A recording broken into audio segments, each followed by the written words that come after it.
Colombia presidential candidates speed up the process of gathering endorsements for May 29th's elections. More than 959 Ukrainian military personnel surrendered to the Russian forces in Mariupol. After 2 years of closure due to the coronavirus pandemic, Togo's government reopened its land borders with Ghana, Benin, and Burkina Faso.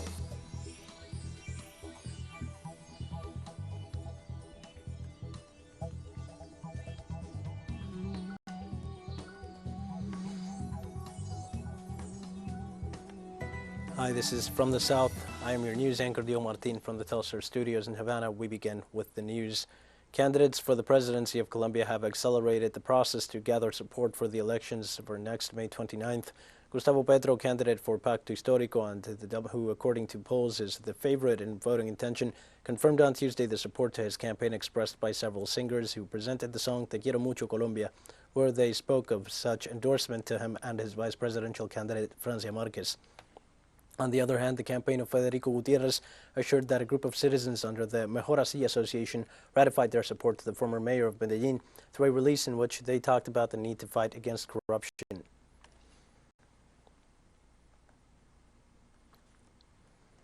Venezuela confirmed on Tuesday an easing of the illegitimate sanctions imposed by the United States government. The executive vice president of Venezuela, Delcy Rodriguez, said that her government verified and confirmed the news that the United States of America has authorized U.S. and European oil companies to negotiate and restart operations in Venezuela. Rodriguez stressed that Washington's decision comes at a time when the South American country has taken its first steps on the road to economic recovery in spite of the unilateral coercive measures imposed by the U.S. against the Venezuelan people.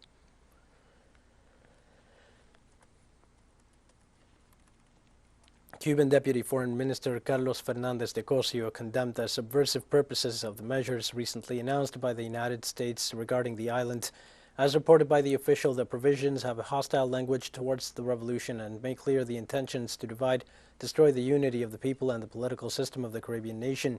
He pointed out that the regulations for the roadmap notified by Biden's administration are still pending, which could take months to be issued.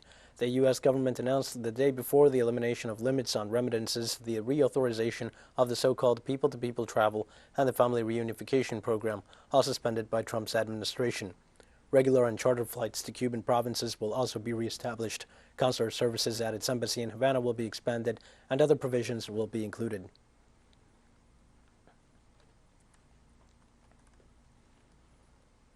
Moving on, a court in Ecuador will decide whether to ratify or revoke the habeas corpus granted to former Vice President Jorge Glass.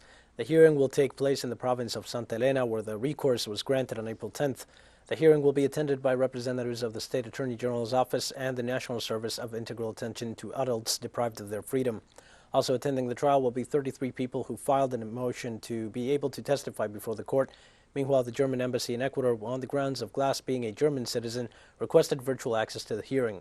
Glass was sentenced to prison in 2017 for the Odebrecht bribery cases after proceedings labeled as rigged both domestically and abroad.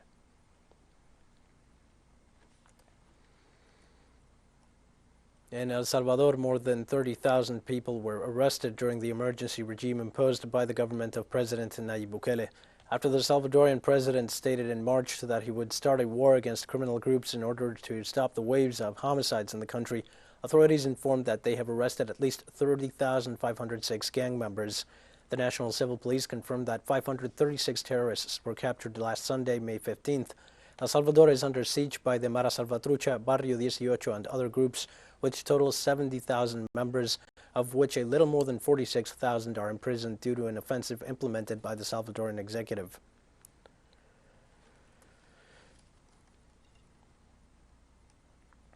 And the president of Guatemala, Alejandro Giammattei, announced on Tuesday that he will not be attending the Summit of the Americas. Thus, Guatemala joins Mexico, Bolivia, and Honduras, who may not be participating with their heads of state as a sign of protest against unilateral decisions by the U.S.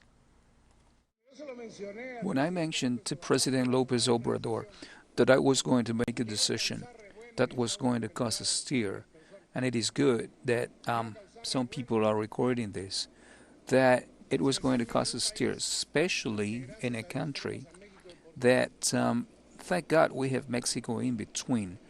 President López Obrador told me, you have Mexico's support. They're not going to invite me to the summit in any case. I sent a word that I am not going because I said it, and I'll say it again to the ambassador of that country. This country's size may be what it is, but as long as I am president, this country will be respected. Mexico's southern state of Guerrero decriminalized abortion in the first 12 weeks of pregnancy, becoming the 8th region in the Latin American country to do so. The state legislature said the reform, which was promoted by President Andrés Manuel López Obrador's Morena party, was approved by 30 votes in favor and 13 against. Guerrero, plagued by violence linked to drug trafficking, also has high rates of rape of women and deaths from clandestine abortions, according to local legislator Beatriz Mojica.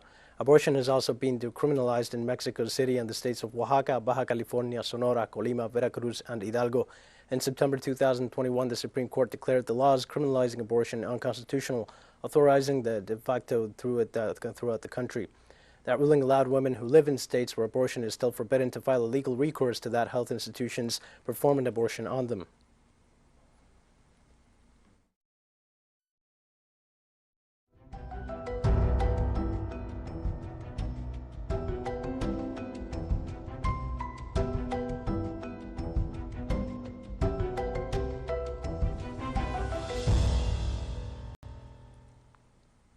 By Tuesday, Cyclone Yakegan had left more than 220,000 houses without electricity in southern Brazil. Meanwhile, cities in Uruguay and Argentina remain on alert.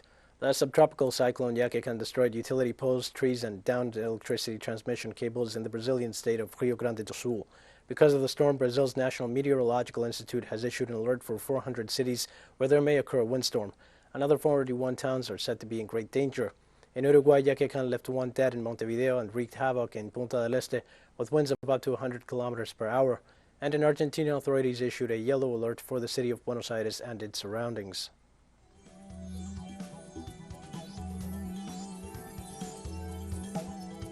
We're going to take a short break now. Please join us again after this.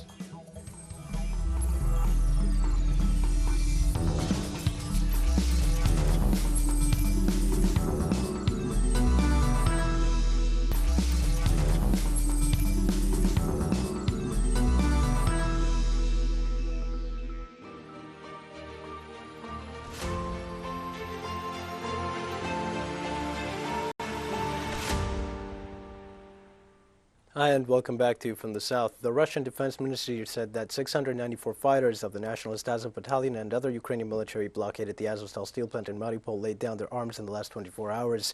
This was stated by the spokesman of the Russian Defense Ministry, Igor Konashenkov, who said that among the fighters there were 29 seriously injured. He also specified that since May 16th, a total of 959 fighters surrendered, including 80 wounded, 51 of whom needed medical help and were admitted to a hospital in the city of Novoazovsk of the Donetsk People's Republic. The Azovstal steel plant is the last stronghold of Ukrainian forces in Mariupol, a city on the coast of the Sea of Azov in southern Ukraine, liberated by the Russian army and the Donetsk People's Republic in April.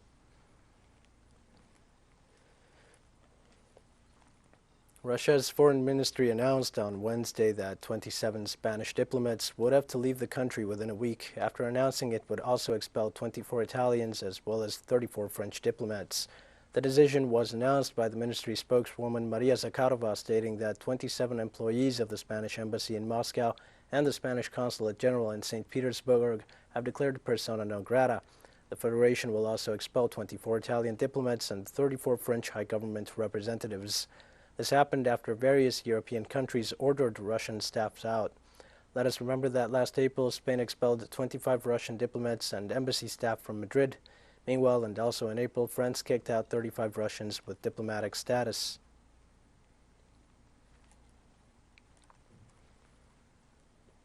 In Russia, the central bank announced that Moscow's current account surplus more than tripled in the first quarter of this year, reaching at least $95.8 billion. Officials said on Wednesday that a steady inflow of energy export earnings and other export revenues, along with tight capital controls, helped support the ruble, making the Russian currency the world's best performing currency in 2022. The central bank did not disclose an exact figure for April, but reported a surplus of more than $58 billion for the first quarter, which means last month's figure could be around $37.6 billion.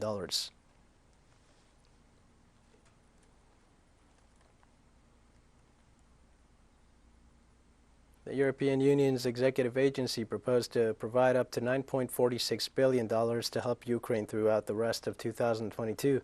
The proposal followed the United States' plans to provide $8.5 billion in immediate short-term aid. The proposal will need to be approved by European Union member states and will come through a so-called macrofinancial assistance package, which is usually a long-term, low-interest loan. The International Monetary Fund has estimated Ukraine needs around $5 billion in assistance to keep the country running. In addition to the proposed United States and European Union assistance, the International Monetary Fund has agreed to provide a new $5 billion loan for Ukraine. The European Commission President Ursula von der Leyen said the bloc will set up a reconstruction platform jointly with the Ukrainian government to begin making plans for a future reconstruction of the country.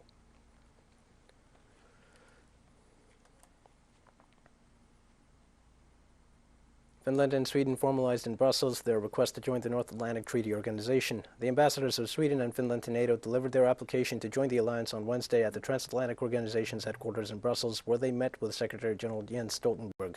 The event took place early Wednesday after the Finnish parliament approved membership and the Swedish government communicated its decision to apply for membership.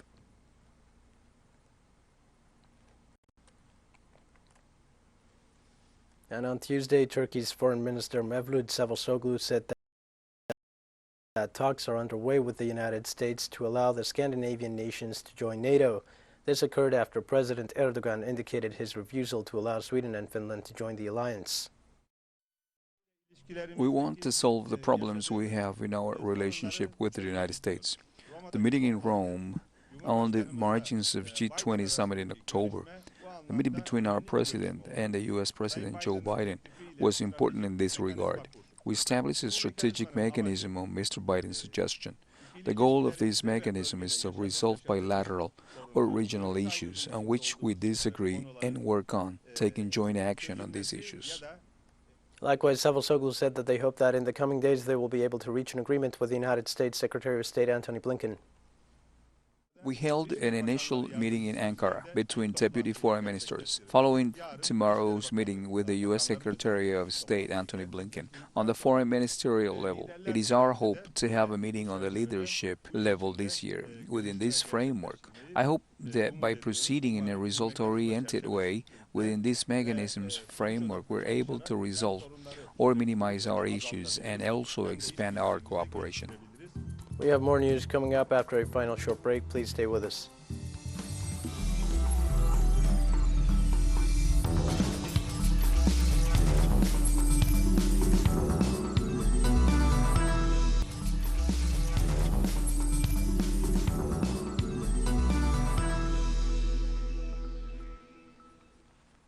Hi and welcome back. The Togolese government reopened its land borders with Ghana, Burkina Faso and Benin on Tuesday. The decision comes after 2 years of closure aimed at preventing the spread of the coronavirus. Travelers will only be required to produce a vaccination certificate to authorities.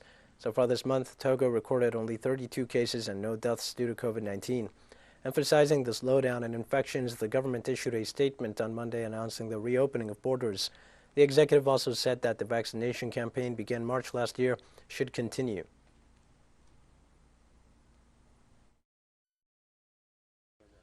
It's been 2 years since I came to Lomé, so I saw that on Facebook that the border is open, and I came to see my families in Lomé. When I arrived, the immigration service received me pretty well. They checked my identity card and my vaccination record, and everything was really fine. The border reopened today, which is a great relief for us. Our activities will now resume. We thank the government for this decision, especially during this difficult period. Ghana began a bulk purchase program to buy gold locally to raise the gold component of its reserves, Central Bank Governor Ernest Addison said on Tuesday, and a bid to strengthen the CEDI currency without increasing inflation. The gold, oil, and cocoa producing countries saw consumer inflation rise to an 18-year record of almost 24% in April, despite efforts to contain price hikes and spur recovery. We have started a bulk purchase program domestic where we buy gold locally and try to raise the gold component in our level of reserves. This is where the currency focuses, Addison said at a conference. Say that for Ghana, the central bank has started the gold purchase program, domestic gold purchase program, where we are currently buying goal locally and sort of trying to raise the gold component in the level of our reserves. And this is where the current policy focus is. China firmly opposed a top United States naval officer's remarks on the Taiwan issue for violating the three joint communiques and interfering in China's internal affairs, Foreign Ministry spokesman Wang Wenbin said on Wednesday.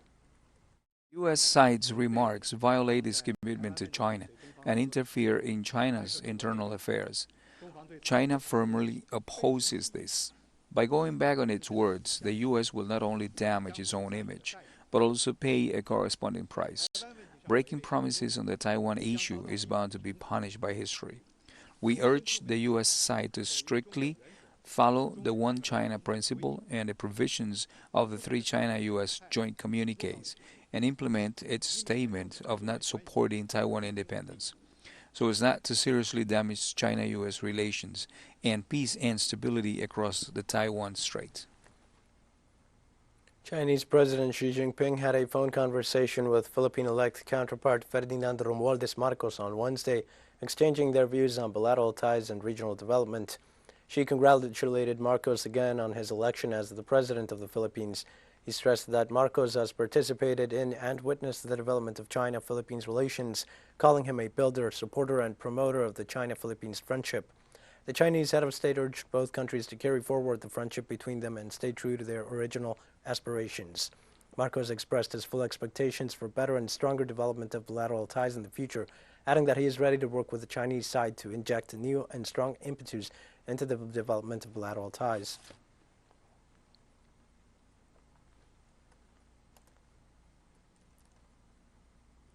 Philippines poll body proclaims the 12 senatorial winners in the country's elections after the national turnout last week saw Ferdinand Marcos Jr., the son and namesake of the late Philippine dictator, being elected as the next president.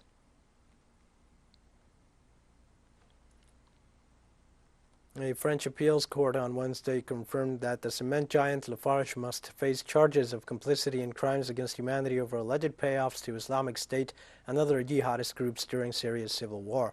Lafarge, now part of the Swiss building materials conglomerate Holcim, acknowledged that it paid nearly $13.7 million to middlemen to keep its Syrian cement factory running in 2013 and 2014, long after other French firms had pulled out of the country. The company contends that it had no responsibility for the money winding up in the hands of terrorist groups, and in 2019 it won a court ruling that threw out the charge of complicity in crimes against humanity.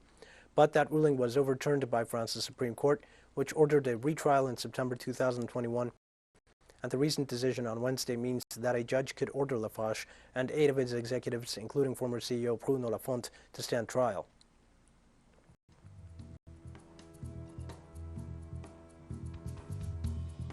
With that, we've come to the end of this news brief. Remember, you can find these and many other stories on our website at TeleSUR English. You can also join us on social media for all the latest news. We're on Facebook, Twitter, Instagram, and Telegram. For TeleSUR English, I am Dio Martin. Thank you for watching.